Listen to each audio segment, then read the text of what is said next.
Hello, and welcome to our webinar, Industry 4.0 towards the integration of mass customization and agile production systems, which is a part of DigiFoF webinars. All webinars are recorded and hosted on our YouTube channel, so please feel free to visit the channel and also watch our different webinars. Today's webinar is done in collaboration with French collective de Pôle de Compétitivité on Factory of the Future. Before running the webinar, let me start with some technical details. At the beginning, all attendees are muted. So if you want to ask any question, you have to expand the panel on the right-hand side and type in your questions. All questions will be answered at the end of webinar. And now, let's start the webinar, and let me pass over to Xavier, who will take control over the webinar. Okay, thank you very much. I'm going to show my screen. Is it fine? Yes, we can see your screen. Thank you very much. So, yes, we are presenting today that webinar, which has been organized in collaboration with a set of French innovation hubs that you can see with the logos in the center of the slide. So we have oriented that webinar on agility of industrial system as a contribution to industry of the future. The industrial challenges of this agility will be addressed by Arnaud Boquillon, which is one of the representatives of the Innovation Hub SIM in France. And we will have two additional contributors to the webinar. First, the Associate Professor Khaled Medini from Mines Saint-Etienne, which is working on customer-centric sustainable systems, and he will introduce mass customization principles. And the third contributor, Professor Xavier Delorme from Mines Saint-Etienne, working on flexible and reconfigurable production systems, and he will introduce the notion of reconfigurability in relationship with mass customization. So please, I'm pleased to introduce Arnaud Boquillon from SIM.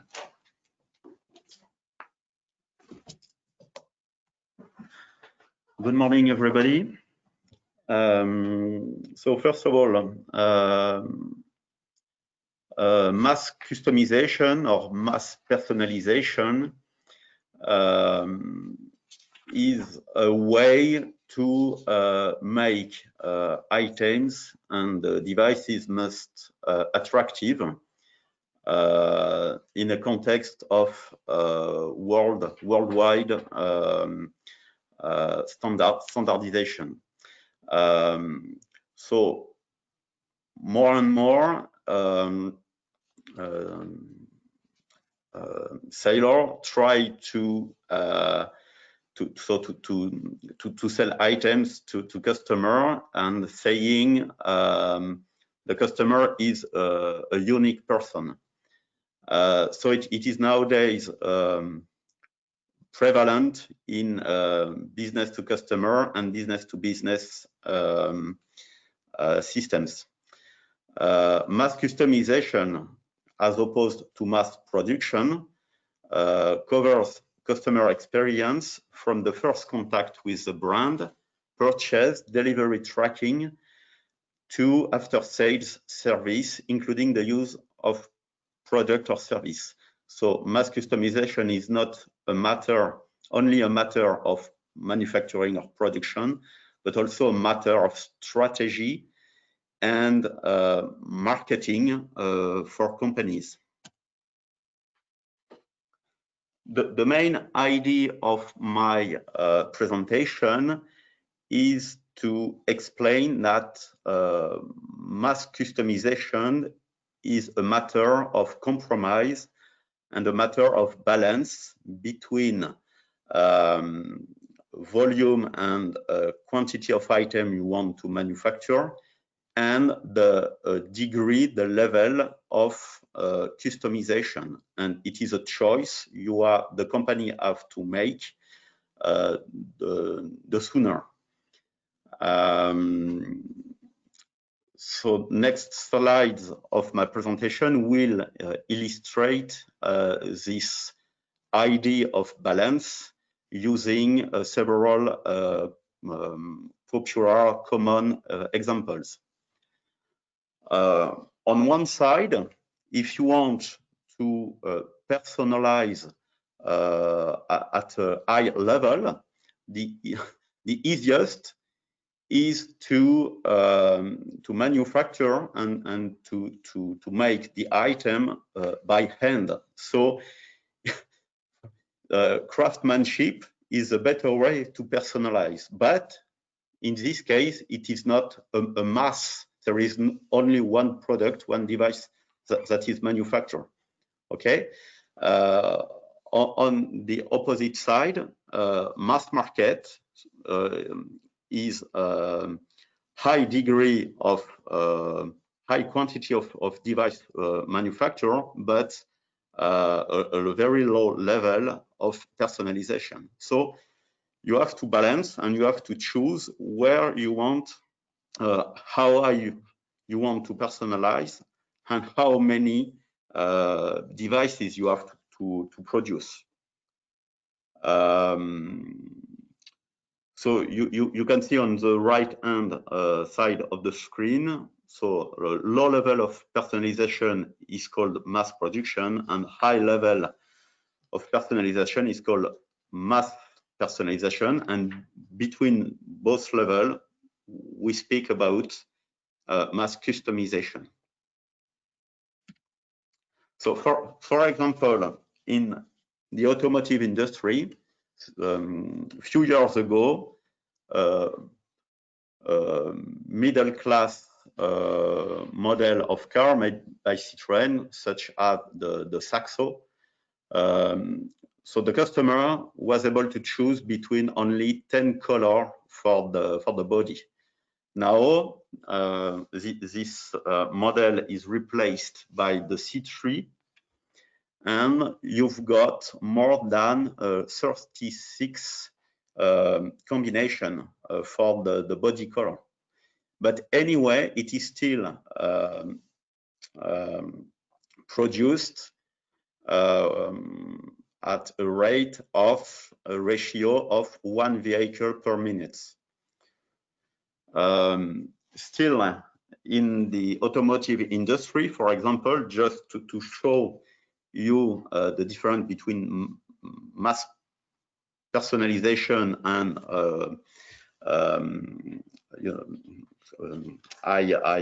luxury car industry. For example, the Bugatti Chiron. So you can choose everything, lots of parameters. There is an unlimited number of combinations.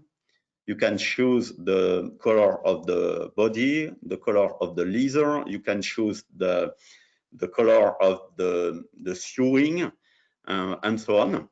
But we can discuss and we can have a discussion to know if Bugatti Chiron is still a mass production, because there is only 70 vehicles per year that are manufactured. So we are close to craftsmanship, even if we use industrial tools and means. Another example, a well-known example, it is on sport shoes made by Nike.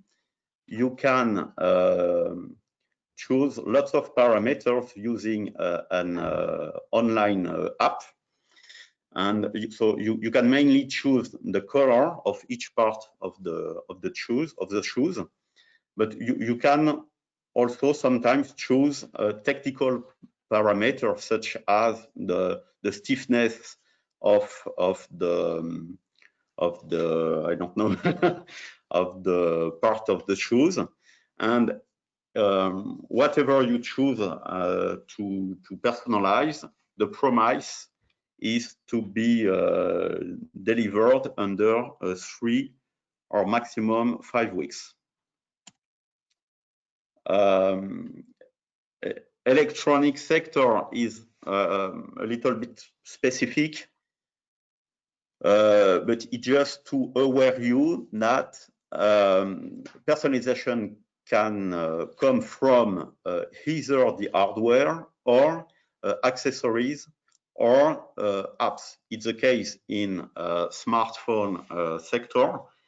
The hardware is always the same, but the customer is able to personalize its user experience using accessories or apps. But it's very specific to electronic sector. Another example is the Xbox gamepad. You can use the Xbox website to personalize your gamepad, and you are delivered under 28 days. Another sector that is involved in mass customization, it is the furniture sector, mainly kitchen and bathroom. For example, the French trademark Mobile Pas promise make your home unique like you. So here customization is mainly made by kitting. It means it is quite standard product, but by combining different piece of furniture, you can go to a personalized kitchen. Food sector is also sensitive to mass customization. The easiest way to personalize food product is to personalize the packaging and not the food product itself, but for example, with cola, you can write your forename on the label. You can order it on the website, and you are delivered with a personalized bottle. More and more, we can see because of, for example, additive processes, we can see really personalized food products. So, for example, chocolate or pies. Here you can see a French startup called 3Dessert, and they can manufacture your pie on demand. Luxury sector is also very sensitive to personalization. For example, lots of websites allow you to manufacture your own perfume. For example, the website myfragrance.fr. So you can select and combine different solution to get your own perfume. On the heavy truck sector, it is very used to personalize the vehicle. For example, in regional Renault truck plant, the truck maker say that on the assembly line, no vehicle are the same for 2 years. So each vehicle is customer specific, and even if from outside the truck looks the same, lots of specialization are on board, and it's more easy to see when the heavy truck is usage or worker specialized, for example, for fire department or military applications. Another common example coming from the swatch, so watchmaking, you can choose on website to combine brass color or the hardware of the watch. So through these examples, you can see that mass customization or mass personalization is very common. Anyway, each company and each sector don't have the same approach. It is a matter of choice, of balance. You have to ask how you can pick up or anticipate customer needs and wishes. You have to define how deeply you want to personalize the product. Only the aspect, I mean color combination, or if you want to tune and to personalize also a technical parameter. It may be the case, for example, in medical devices, for medical clothes, for example, usually technical parameters are tunable. And one of the main impact on the way of manufacture the product is to choose if you want to fully open or limit the number of combination. And then, of course, usually you've got something to make dealing with the ordering. So usually you have a website or something to define the personalization degree. As I said, specialization may come from the device itself, I mean the hardware, or through accessories or application or services. Level of customization has to be chosen. It is a matter of strategy and compromise. You also have to secure non-material impact. For example, if you allow the customer to choose any color and to combine any color, maybe the brand reputation may be affected. And we can also have question on who is the owner of the device when it has been personalized. Is it the manufacturer, the designer, or the customer itself? So that there is non-technical aspect to deal with once you decide to personalize your devices. Of course, when the personalization comes from the hardware, the productive system has to be resilient and agile enough. And so Xavier and Khaled will explain you how you can deal with that.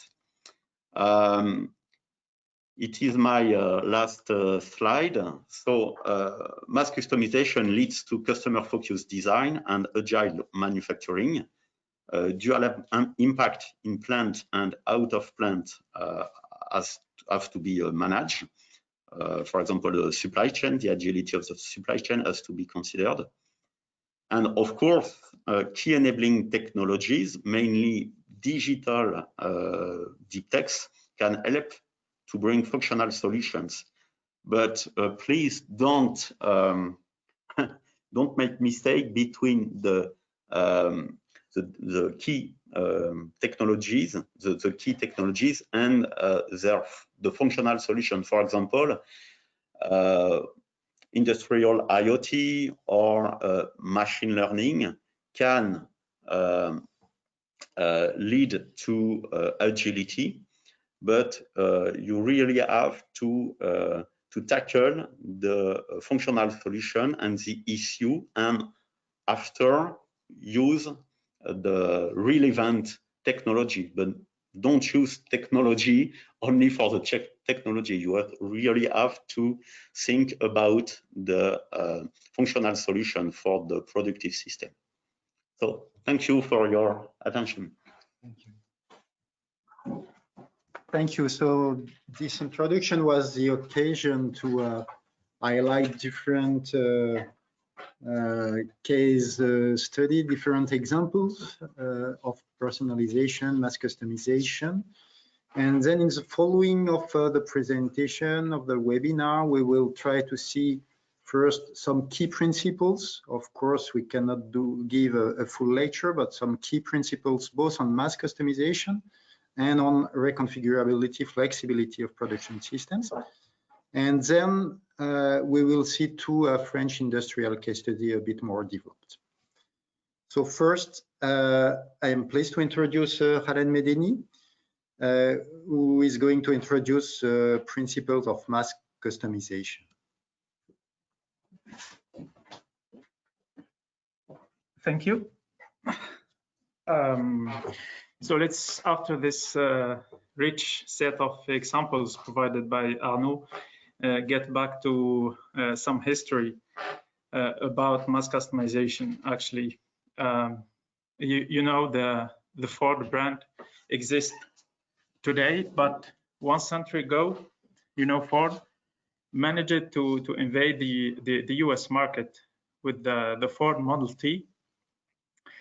And particularly this was due to some specific reasons in terms of productivity, in terms of standardization of the work, and also because Ford, let's say, got advantage of tailor scientific management of the work. So he applied these principles and managed to generate significant sales turnovers.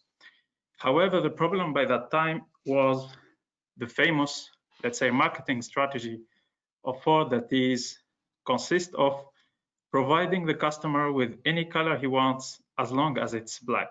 So somehow it's a bit disappointing for customers seeking some variety in the cars. That's why the sales of Ford decreased few years later. As I said, this is partly explained by the fact that customers are seeking more variety in the company's offering. So companies started to get more concerned with increasing the diversity of what do they offer to customers, changing the colors, changing the size, the material, the type of wheels, and so on.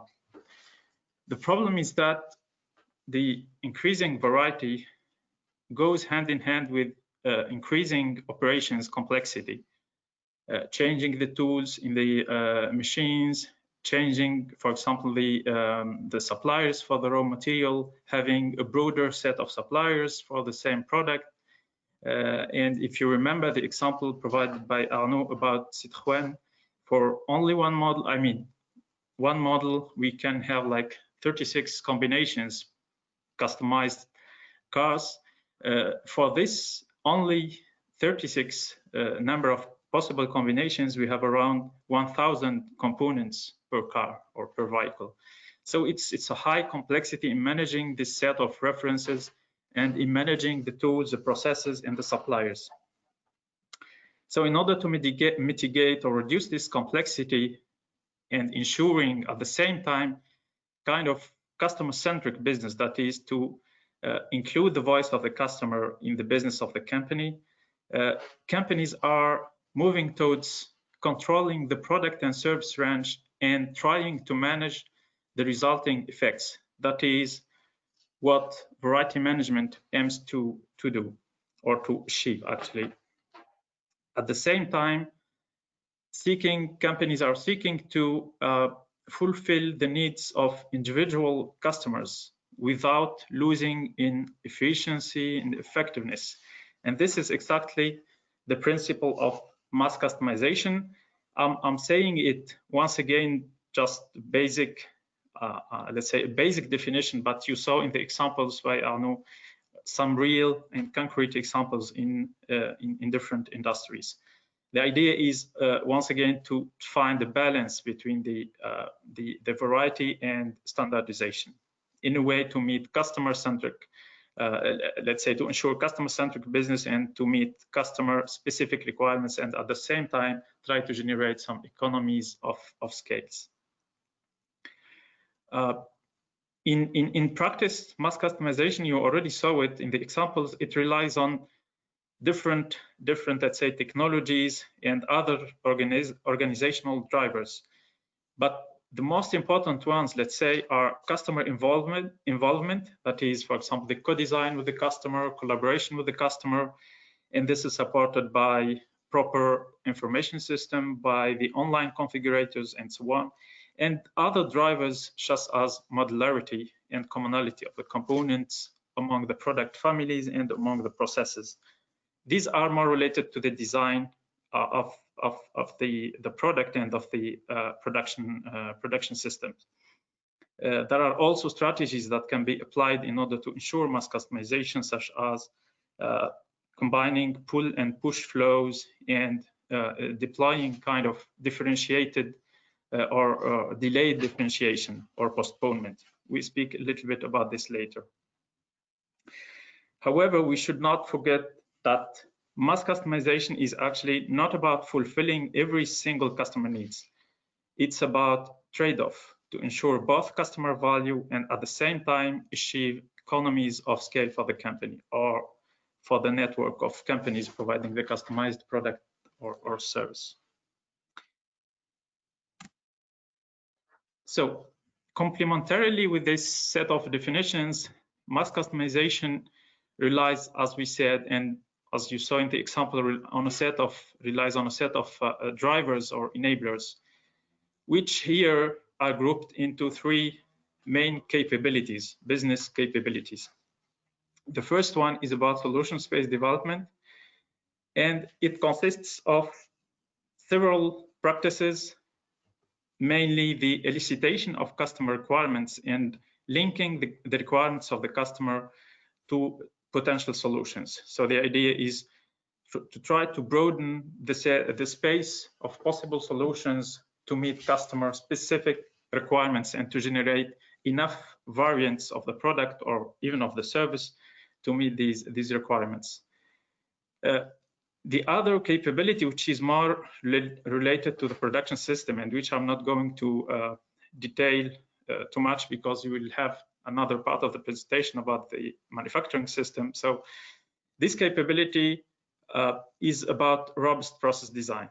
So configurable production systems are key for this business capability, but also from production, let's say, management point of view, there are strategies that can be applied and which can ease the achievement of this trade-off between customization and standardization. That is, for example, combining the push and pull flows, the push flow for the standardized components and the pull flow for the parts that are customized, which depends, for example, the components which depend on customer requirements, the components for which we need to wait for the customer order to launch the production. So we can adapt kind of a pull flow. And also postponement, that is to increase as much as possible or as much as feasible the part of the supply chain which relies on push flow and decrease the part of the supply chain which relies on a pull flow, which is generally close to or next to the customer, in order to maximize the economies of scale. The other business capability is about choice navigation. And basically this capability aims to avoid customer confusion. That is very important in mass customization, because as we said, mass customization is not about fulfilling every customer needs or every single customer need, but it's about finding an optimal way of meeting the specific customer needs and providing some useful products to the customers.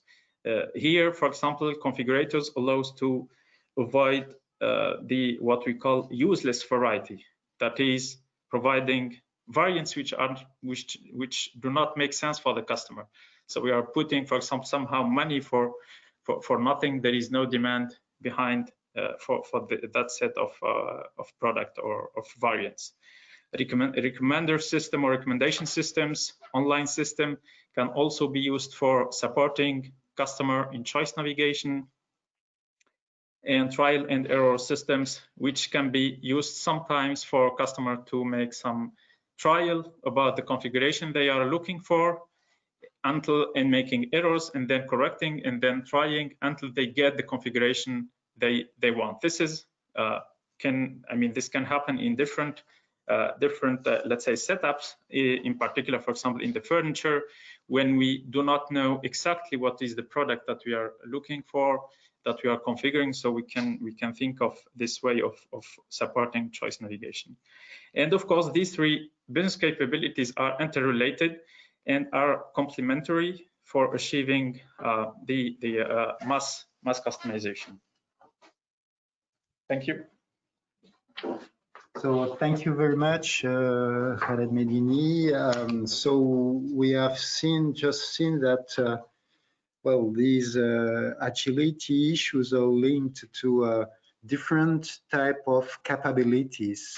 Some capabilities oriented more on the interface with the customers, and other industrial capabilities, more internal capabilities linked to the production system.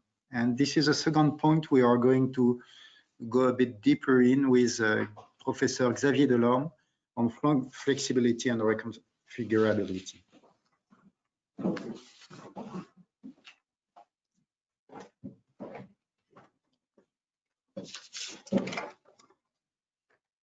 So thank you, Xavier. Good morning to everybody. We will now discuss about the different levels for customization.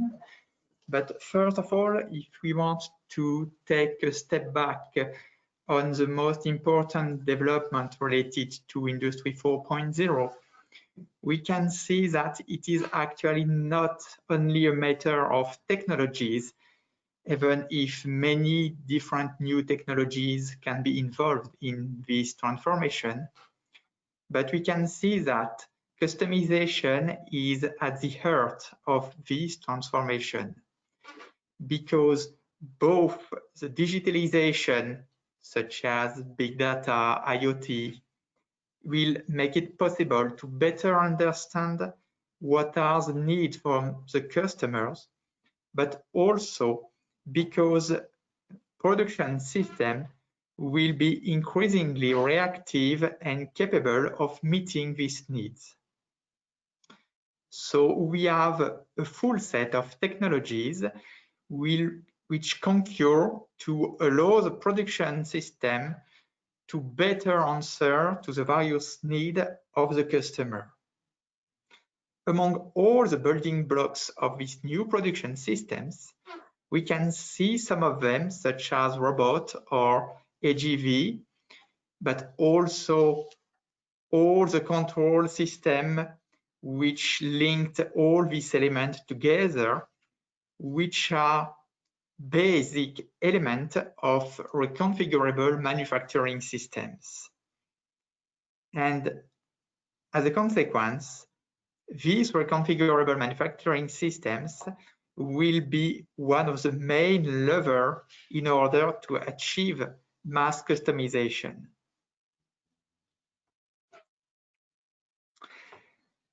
So indeed, when we are talking about RMS, or reconfigurable manufacturing systems, according to Koren, we are seeking for a trade-off between dedicated manufacturing systems, which are related to mass production and high productivity, and flexible manufacturing systems, which are more related to full customization, but actually which can be very expensive and unreliable. If we look at the definition of Koren, actually RMS can be defined according to 6 main features, which are scalability, convertibility, customization, modularity, interoperability, and diagnosability.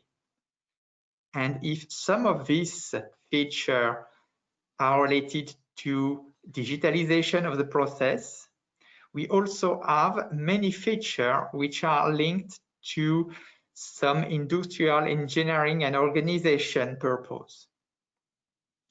If you are looking at RMS from a physical standpoint, we can see that they are defined with a linear flow of parts with different resources which can be duplicated. These resources can correspond to CNC machine, reconfigurable machine tools, but also to multi-skilled workers and also cobots and many other resources. And in this case, we will have to choose a number of resources used in parallel within the same workstation in order to make sure we can achieve the proper level of production according to the demand. So actually, among the switch that the industry will have to consider in the next few years, we can see that reconfigurable system is one of these major change in the same way than servitization or additive manufacturing. The main idea is that all this transformation will allow the company to answer to various societal challenges such as sustainability, energy transition, and also customization. And in the same time, to keep their competitiveness and their reactivity in order to remain profitable company. We can see here that among this issue, digitalization, we can talk about that in terms of intelligence artificial, big data, IoT, cobot, and many other new technologies. But digitalization will help to provide some answer both to take into account the societal challenges, but also in order to provide useful tools for the industrial transformation. However, we also need to take into account new scientific challenge which need to be unlocked, such as the fact that we need to be able to deal with uncertainty along all the life cycle of the production systems. We also need to be able to take into account the new interaction and collaboration between human and machines, we will need all the flexibility which can be provided by human worker, but we need also to help them work together with new interactive machines which can help them. And finally, we also have to take into account that new business model will emerge, because with this new type of system, we will be able to also consider new opportunities, such as the fact that the residual capacity, production capacity, can also be sold to other customer or other company. Thank you.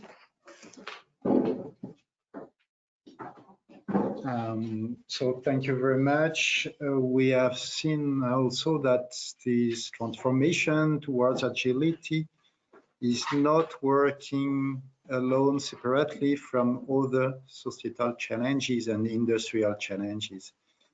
And also Xavier Delorme underlined how digitalization is a supporting tool, a new capability which is really interesting, but which has to be linked also with industrial engineering capabilities and advances.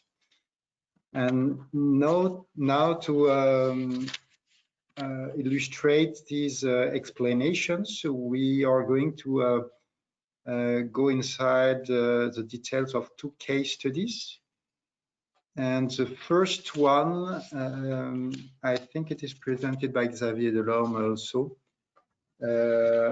in collaboration with the group Mercedes-Benz.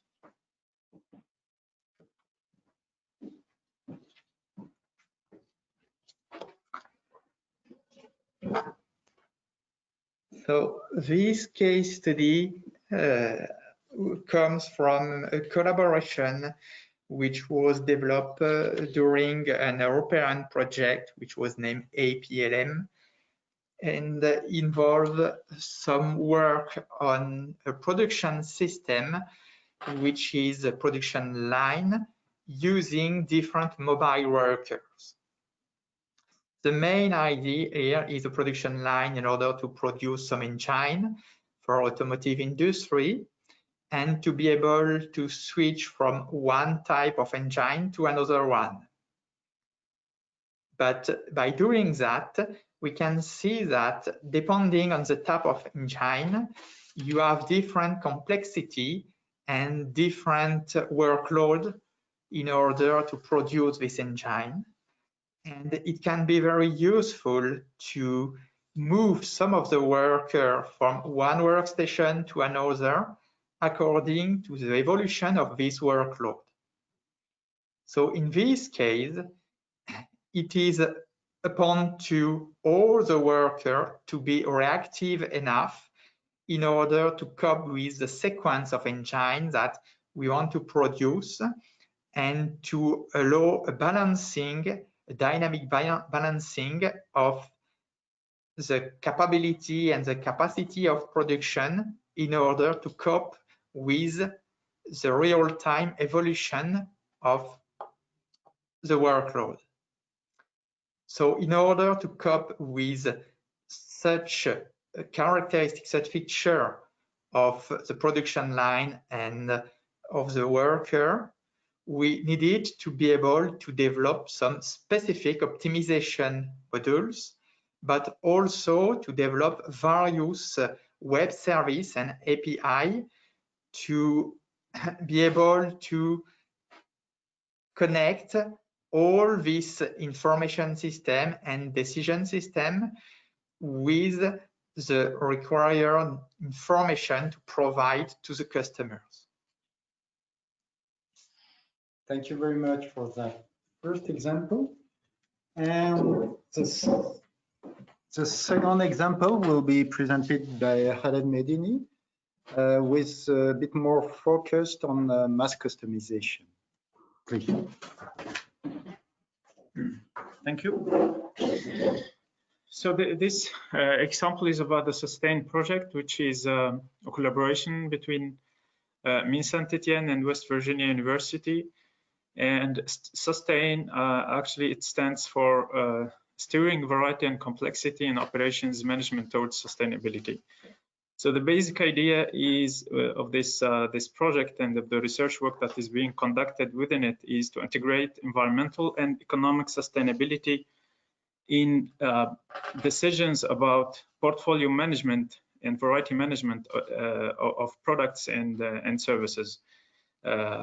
And second, to consider the economic and environmental dimensions of sustainability in ramp-up management decisions, that is, the move from a product prototype to a stable production phase.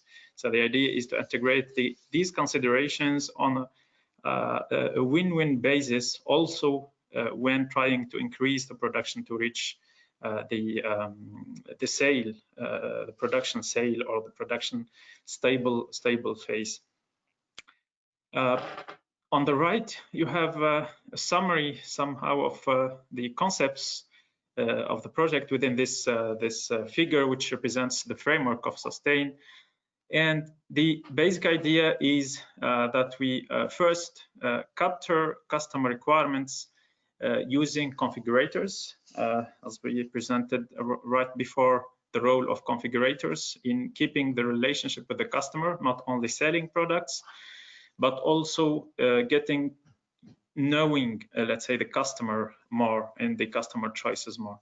So the idea is based on these requirements that we capture from a customer based on his placed order, on the orders he confirmed and he selected, and the configurations he selected, is to use this information in the decisions about the management of the portfolio of products and services. This is the left-hand side of the figure, and also to manage the variety of the products and services. So just one example about the portfolio management, for example, if we see that customers are choosing more environmentally friendly products, then we can decide without thinking too much of the risk to increase the share of those products that are being purchased by customers.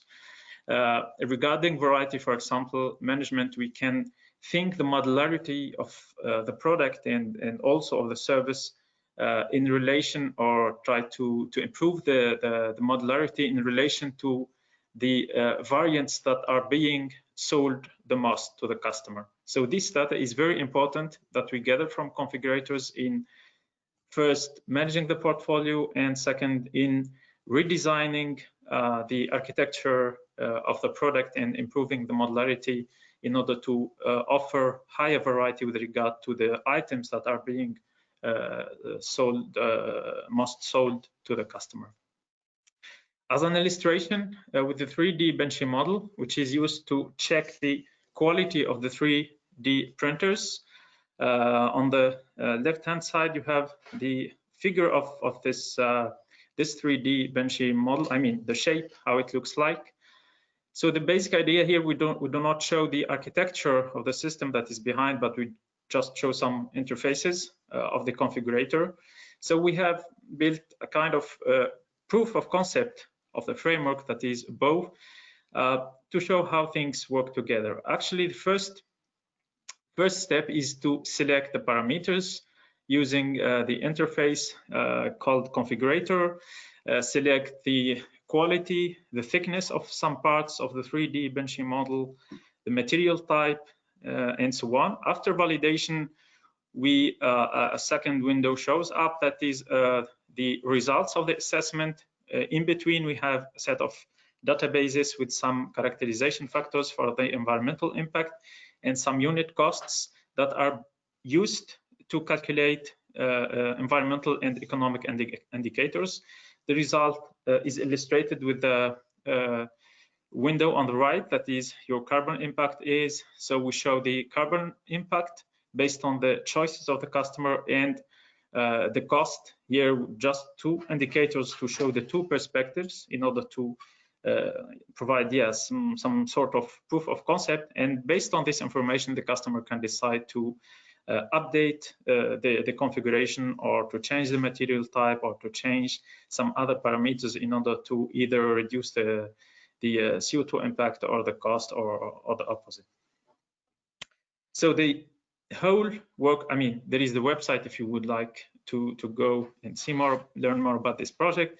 The basic idea is to, let's say, move the perception of environmental sustainability seen as a constraining factor, more to like a value-adding driver. So this is quite consistent with the concept of the green growth that has been promoted recently, and that consists of pushing forward together the environmental and economic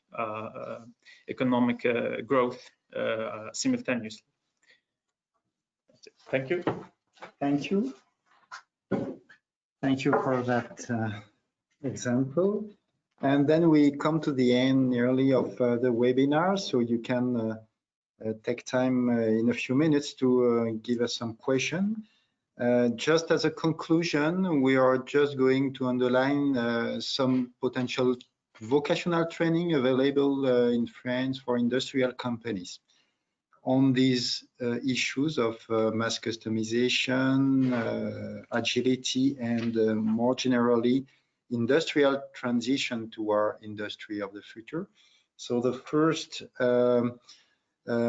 presentation concerned a potential professional master presented also by Khaled Medin. Thank you.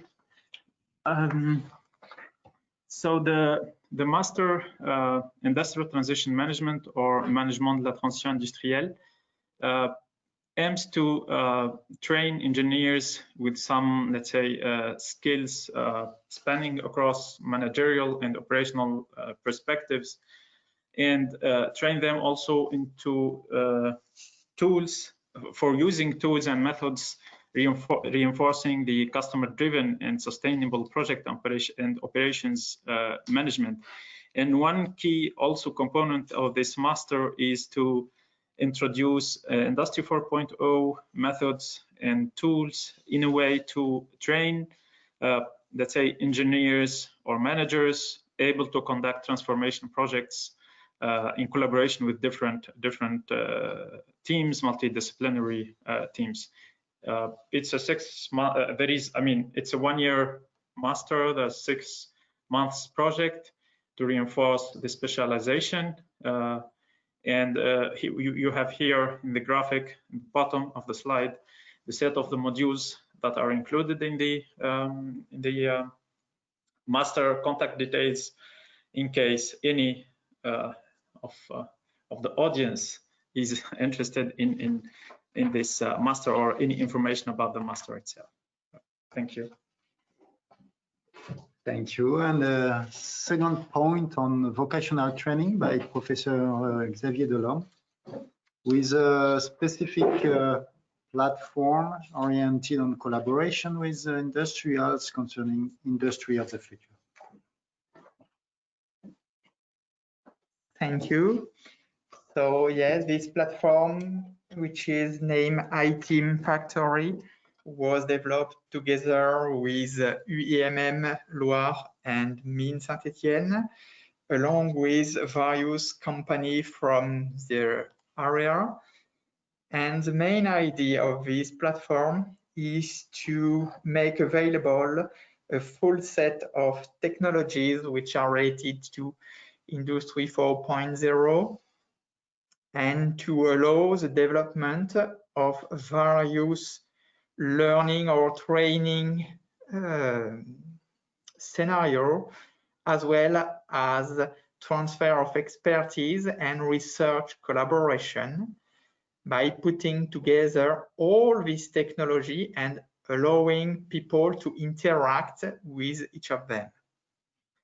So using this principle, you can see on this slide a few examples of such technologies which are present in this platform. And we indicated the 6 training modules which are open now for the autumn, which are based on digital lean, sustainable innovation, product service offer, human-related impact of digital transition, cyber security, and the evaluation of environmental performances. Also, for next year, at least 2 new training modules should open based on industrial agility and digital twins. So if any of you are interested by these modules or to interact with this platform, you have the contact of Sophie Jouen, which is indicated, and you can ask her for information about the platform. Thank you. Thank you. Thank you very much. So this is the end of the presentation. Thank you very much to the audience. And in case you have any question, we have still a few minutes to answer. Thank you. Actually, I can see a question here. So the question is, if companies go for transformation and they go for these concepts of mass customization and reconfigurability, is it possible to somehow combine this concept and implement them at one time? Okay, so perhaps Professor Delorme or Khaled Medini, if you have some points of view on these questions.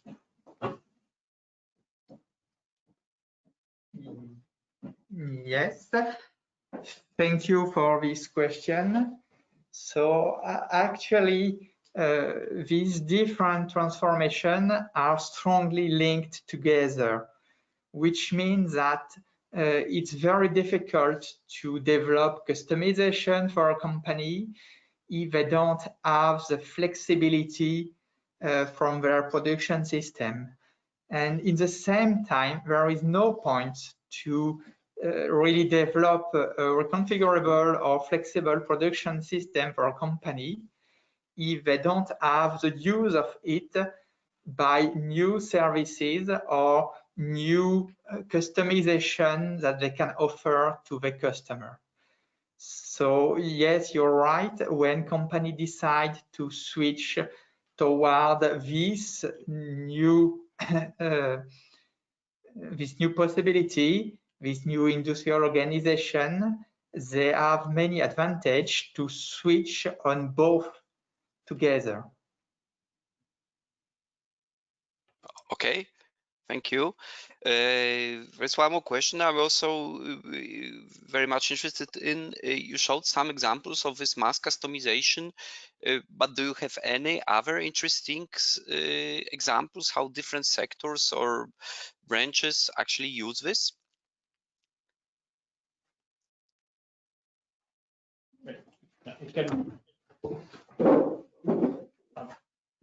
Thank you for the question.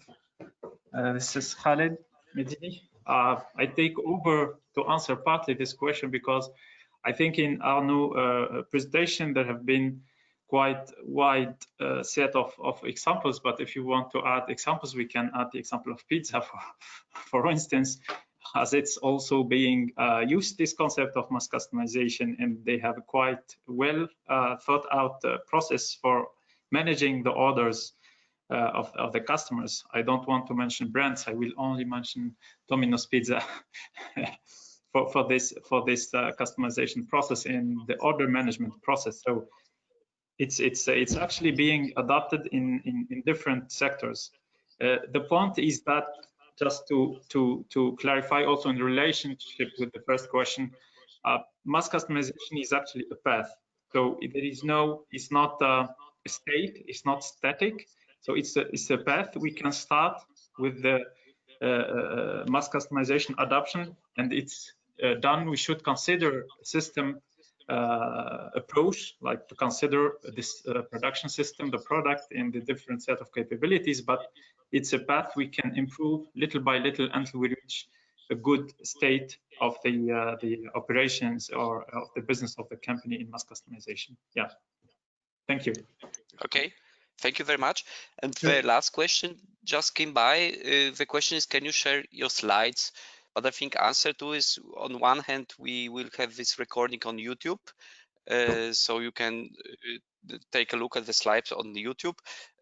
But if you want the PowerPoint presentation, I think because the question came from Osman, so maybe you can contact the presenters directly. You have an email addresses here. And depending on whether it's possible or not, they will provide you the slides. Okay. Yes, thank you very much. Yes, we will make some just little correction of the slide before sending them, but fine, no problem. Okay, that's nice. So 1 hour has passed, very interesting hour. Thank you very much thank you presenters for presenting the presentation, and of course attendees for taking part in it. As I already mentioned, the recording will be on YouTube, so do not hesitate to visit us for this webinar, but also our webinars we prepared. Thank you very much. Goodbye. Thank you. Bye-bye.